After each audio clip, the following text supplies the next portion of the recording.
সকাল বন্ধুরা, কেমন আছো তোমরা সকলে? আশা করব তোমরা অনেক অনেক ভালো আছো আর সুস্থ আছো। দিনটা হলো সোমবার আর সকাল তখন 8টা মতো হবে, তখন থেকেই ব্লগটা শুরু করেছিলাম। আই হোপ আজকের ব্লগটা তোমাদের অনেক অনেক ভালো লাগবে। সকাল 6:30টার সময় ঘুম থেকে উঠে পড়েছিলাম, কারণ আজকে না একটা জায়গায় বেরোনো রয়েছে, তাই তাড়াতাড়ি করে আমাকে কাজগুলো সারতে হবে। ওই জন্য এত তাড়াতাড়ি করে ঘুম থেকে ওঠা। যাই হোক, আমার বাসি কাজকর্ম সারা হয়ে গেছে। স্নান টান করে এই ছাদের উপরে এলাম। কালকে যে চাদরগুলো শোকাতে দিয়েছিলাম সেই চাদরগুলোকে আবার সকালবেলা একটুখানি রোদ খাইয়ে নিলাম, দিয়ে ওগুলো তুলে নিলাম। আর এই যে এখন জামা কাপড়গুলো কেচে নিয়ে এলাম, সেগুলো শুকাতে দিয়ে দিলাম। আর শুকাতে দেওয়ার কতটা অসুবিধা হচ্ছে সেটা তোমরা দেখতেই পাচ্ছ। চেয়ারের উপরে উপরে উঠে আমাকে শুকাতে দিতে হচ্ছে। আসলে ওই যে গাছ লাগানোর জায়গাটা করেছে না, ওই জন্যই শুকাতে দেওয়ার খুবই অসুবিধা হচ্ছে। একটা দড়ি খাটাবো বলে আর খাটানো হচ্ছে না, তো ভীষণ অসুবিধা হচ্ছে। এটা কি বলতো, ওই যে পেঁয়াজের খোসা 2-3 দিন আগে ভিজিয়ে রেখেছিলাম না, তো সেই খোসার জলটা এখন আমি গাছে দিয়ে দেবো। তো দেওয়ার কথা ছিল কালকে, কিন্তু কালকে তো ভীষণ ব্যস্ততার মধ্যে দিনটা কাটলো, আর মানে সময় হলো না কাজটা করার। তাই ভাবলাম না, আজকে সকাল সকালে করে নিই, না হলে আবার নিচে গেলে কাজের তাড়াহুড়োর মধ্যে আবার আজকেও ভুলে যাব। আর জানো তো কি পচা গন্ধ হচ্ছিল, কি গন্ধ হচ্ছিল যার কি বলবো। আমার যেন কি বলবো, নিঃশ্বাস বন্ধ হয়ে যাচ্ছিল।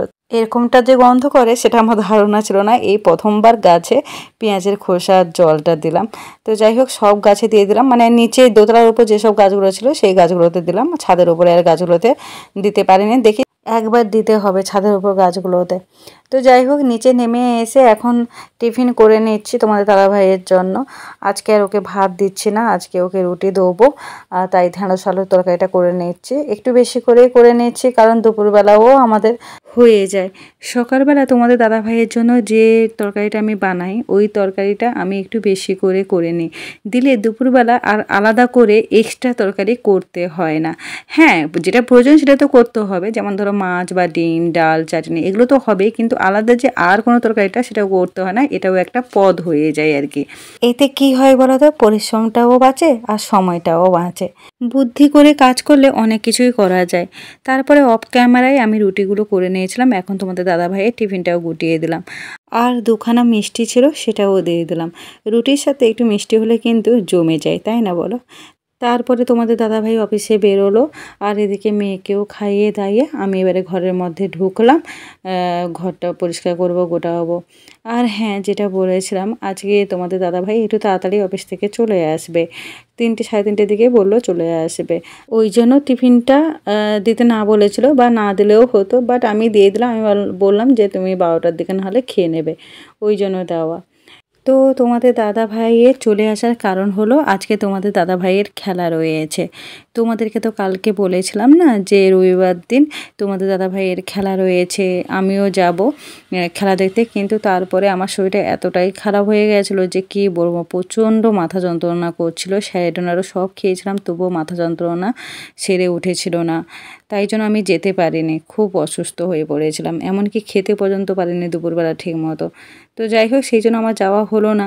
আর তোমাদের দাদাভাই বলো তাহলে এক কাজ করি, আমিও যাব না। তো ওর জায়গায় অন্য কেউ খেলেছে, আজকে ও ওর জায়গায় খেলবে। তাই আমাকে বললো চলো তাহলে দেখবে। আমি বললাম তাহলে চলো, আমার তো বেশ ভালো লাগে। আরও প্রত্যেক বছর আমাদেরকে একবার হলেও নিয়ে যায়। আগের বছরে ওই সল্ট লেকের ওখানে কি একটা নাম, আমি ভুলে যাই, নামটা মনে নেই, ওখানে গিয়েছিলাম। আর আজকে সিসিএফসিতে খেলা রয়েছে। আমার তো বেশ আনন্দ হচ্ছে, আমার থেকে বেশি আনন্দ আমার মেয়ে পাচ্ছে, কারণ এর আগে যখন খেলা দেখতে গিয়েছিলো তখন ওর বাবাই যখন 4-6 মারছিল, তখন বাবাই বাবাই বলে চেল্লাচ্ছিল, হাততালি দিচ্ছিল, ও খুব আনন্দ পেয়েছিল। তাই এবারেও যাবে শুনে বেশ আনন্দ। আর সত্যি ও মাঠে ও যখন খেলে আমারও খুব আনন্দ লাগে, মানে খুব ভালো লাগে আর কি বলবো। তো যাই হোক, ও বলেছে যে 3টে 3:30 মধ্যে চলে আসবে, ততক্ষণে আমি আমার কাজবাজ সেরে যেন রেডি হয়ে থাকি। আর এখানে আমি আমার খাবারটাও খেয়ে নিচ্ছি, মানে টিফিনটাও করে নিলাম, একটুখানি ফলও কেটে নিয়েছিলাম।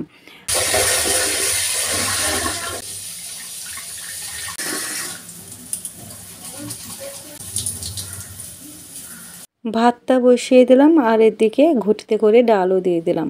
আমি এক্সট্রা করে আর ডাল সেদ্ধ করি না, হয়তো কোনো কোনো দিন করি, সব দিন করি না। প্রায় দিনে আমি এই ঘটির মধ্যে ডাল দিয়ে দিই। এতে কি হয়, গ্যাসের খরচটা কিন্তু অনেকটা বাঁচে। আমাদের গৃহিণীদের শুধু কাজ করলেই হবে না, কাজের মধ্যে একটুখানি বুদ্ধি করেও চলতে হবে। কিভাবে চললে সংসারে একটু খরচটা কমানো যায় সেই ব্যবস্থায় করতে হবে, আর সেটাই মাথার মধ্যে চলে। তাহলেই হয়তো আমরা দুটো টাকা সংসারে সঞ্চয় করতে পারবো। না হলে আজকালকার বাজারে যা জিনিসপত্রের দাম হচ্ছে কি আর বলা যাবে, একটু যদি বুদ্ধি করে চলা যায় তাহলে কিন্তু খুব ভালো হয়। সংসারে হয়তো দুটো টাকা সাশ্রয় করা যায়।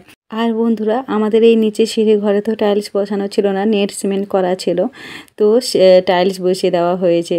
দেখতে কিন্তু বেশ ভালো লাগছে, আলাদা একটা লুক হয়ে গেছে। তো যাই হোক, কালকে না আলু পেঁয়াজ সবজি সব আনা হয়েছিল, কিন্তু কোনো কিছুই ঢেলে গোটানো হয়নি।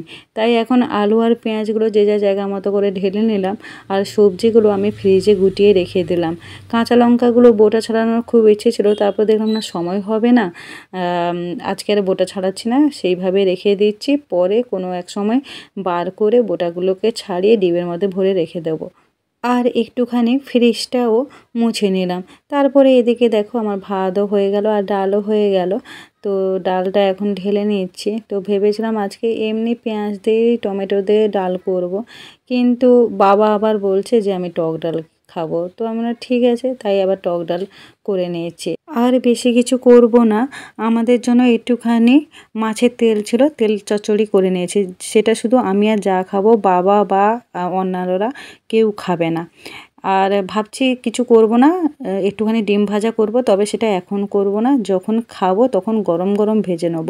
আগে থেকে ডিম টিম ভেজে রাখলে না আমার আঁশ গন্ধ লাগে, ওই জন্য আমি গরম গরম ভেজে খাই।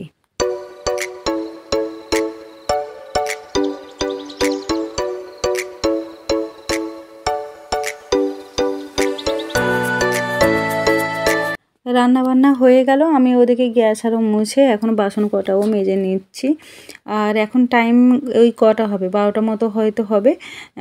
তো যাই হোক, এখন কিছুক্ষণ রেস্ট আরও নেবো, খাওয়া দাওয়া করব, তারপরে তোমাদের দাদাভাই এলে গিয়ে বেরোবো। তোমাদের দাদাভাই এলেই খাওয়া দাওয়া করতে পারতাম ওর সাথে, কিন্তু খেতে পারবো না। কেন বলো তো, আমি আবার সঙ্গে সঙ্গে খেয়ে কোথাও বেরোতে পারি না, খুব অসুবিধা হয় আমার। মানে খেয়ে একটু রেস্ট নিয়ে তারপরে কোথাও বেরোনো যায়, তাই জন্য আমি আগে খেয়ে নেবো। তো দেখো, আমার মোটামুটি সব কাজ কমপ্লিট হয়ে গেল, A to Z সংসারে সব কাজ হয়ে গেছে। তো চলো পরে আবার কথা বলছি। এখন বাজে 5টা বাজতে 5 মিনিট বাকি, আমরা ঘর থেকে বেরোলাম। তোমাদের দাদাভাই যে 3টে সাড়ে 3টের সময় আসার কথা ছিল, ও এলো 4টে বাজতে 5 মিনিট বাকি ছিল, ও বাড়িতে এলো। এসে আবার গা হাত ধুয়ে খাওয়া দাওয়া করে বেরোলো। তো আমাদের অনেকটাই লেট হয়ে গেছে বেরোতে। চলো তাহলে যাওয়া যাক, ওখানে গিয়ে কথা বলছি।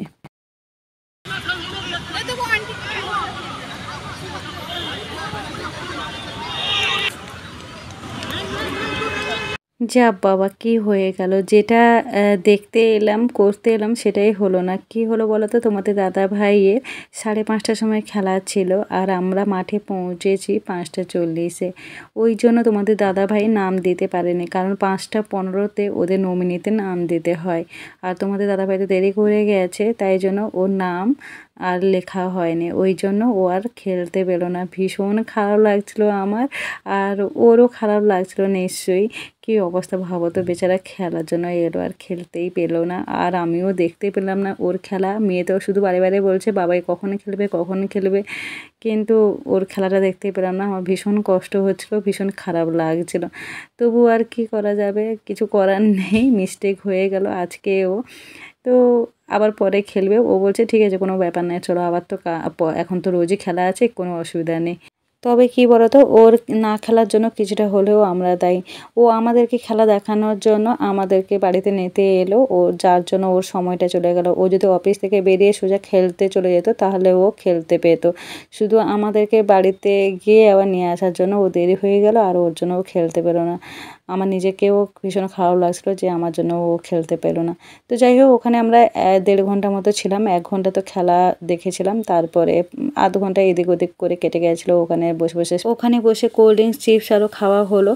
আর বেশ ভালো লাগছিলো। একটা টিমের খেলা শেষ হয়ে যাচ্ছে তো আরেকটা টিমের খেলা শুরু হয়ে যাচ্ছে। বিশাল বড় মাঠ, অনেকেই খেলছিল। আর ওটা ভিআইপি জায়গা বলতে পারো, সবাইকে অ্যালাউ করে না। ওটা হলো ভিআইপি সোসাইটি। এখন আমাদেরকে অ্যালাউ করছে এই কারণের জন্য, খেলাটা চলছে তার জন্য। তো যাই হোক তারপরে ওখান থেকে সোজা চলে এলাম লেক মলে। খাওয়া দাওয়া করব, কিছু কেনাকাটাও করব। যদিও কেনাকাটার উদ্দেশ্য নেই, আমরা বাড়ি থেকে বেরোইনি, কিন্তু আর ভাবলাম যখন বেরিয়ে এসেছি আর সামনে যখন মলটাই আছে তাহলে চলো একটু কেনাকাটা আরও কিছু করা যাবে আর কি। আর সত্যিও বাইরে বেরোলে কেনাকাটা করতে কার না ইচ্ছে হয় বলো, সবারই ইচ্ছে হয়। তো ঢুকেই বাচ্চাদের বায়না হয়েছিল ওই গাড়িতে বসার জন্য, কিন্তু এত লাইন, প্রায় মনে হয় 10-12 জনের করে লাইন ছিল। তাই আমি ভাবলাম বরং দেরি হয়ে যাবে, আমরা বরং ওদিকে কাজগুলো করে নিই, তারপরে এদিকে ফাঁকা হলে ওদেরকে গাড়ি চড়াবো। তো আমি চলে এসেছিলাম জুডিওতে, একটা ওয়ান পিস নেবো ভাবলাম ওই কারণে, কিন্তু ওয়ান পিসগুলো আমার অতটা ভালো লাগছিল না। আর যেগুলো আমার ভালো লাগছিলো সেগুলো আবার আমার সাইজে ছিল না। মোটা হলে না বন্ধুরা এই প্রবলেমই হয়, মানে জামা কাপড় মানে পছন্দের মতো পরা যায় না আর কি। আর চলো তোমাদেরকে একটুখানি কালেকশানগুলোও দেখিয়ে দিলাম। আর এই যে সাদা ওয়ান পিসটা দেখতে পাচ্ছ না, এটা আমার বিশাল পছন্দ হয়েছিল, খুব পছন্দ হয়েছিল। 999 টাকা দাম ছিল, বাট আমার খুব পছন্দ হয়েছিল, কিন্তু আমার সাইজে ছিল না, খুব দুঃখের কারণ। তারপরে ওখান থেকে চলে গেছিলাম স্মার্ট বাজারে। তো স্মার্ট বাজারে এসে অনেক কিছু কেনাকাটা করে নিয়েছি। দেখতে পাচ্ছ বন্ধুরা, তোমাদের দাদাভাই বিল করছে আর এদিকে মেয়ে কিসের ওপরে বসে রয়েছে। এত কিছু কেনাকাটা করেছি, সবই তোমাদেরকে বাড়িতে গিয়ে দেখাবো। সবই ঘরকন্নার জিনিসই কিনেছি, আর বেশিরভাগই কিচেন আইটেমস আমি কিনে নিয়েছি, মানে রান্নাঘরটাকে নতুনভাবে সাজানোর জন্য। আর অনেক সস্তায়ও পেলাম জিনিসগুলো, তাই কিনে নিলাম। আর একটা ওয়ান পিস আরও কিনে নিয়েছি, সবই তোমাদেরকে বাড়িতে গেলে দেখাবো। তারপরে এই যে মেয়ের খুব বায়না হয়েছিল গাড়িতে চড়বে, ওই জন্য ওকে গাড়িতে চড়িয়ে দিচ্ছি। কি আনন্দ, কি আনন্দ! এখন মলের চারপাশে 4বার ঘোরালে হয়ে যাবে। আর জানো তো শুধু আমরা একা যাইনি, তোমাদের দাদা ভাইয়ের বন্ধুর বউ বাচ্চারা গেছে, ওরাও চড়বে। আগে মেয়ে চড়েনি, তারপরে ওরাও একে একে চড়ে নেবে। আর জানো তো সেদিন মলে এত ভিড় হয়েছিল যে কি বলবো। তোমাদের দাদাভাই বলছে আমি এতবার আসি, কিন্তু এই মলটার আজকে এত ভিড় কেন হয়েছে জানি না। এখন তো একটু কমে গেছে, কারণ এখন রাত 9:45 মতো বাজে। কেনাকাটা করতে কিন্তু আমাদের যথেষ্ট টাইম লেগে গেছিলো।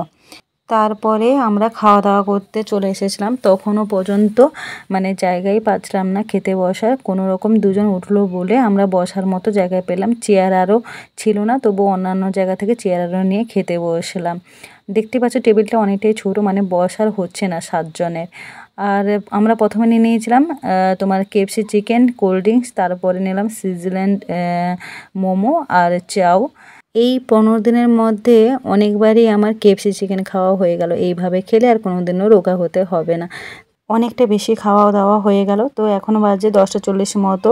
পার্কিংয়ের দিকে যাচ্ছি, বাড়ি পৌঁছাতে 11টাও পেরিয়ে যাবে, 11:30 মতো হয়ে যাবে। তো চলো বন্ধুরা, আজকের ভিডিওটা এখানেই শেষ করলাম। ভালো লাগলে লাইক করো, কমেন্ট করো। নেক্সট ব্লগে দেখা হচ্ছে, টাটা।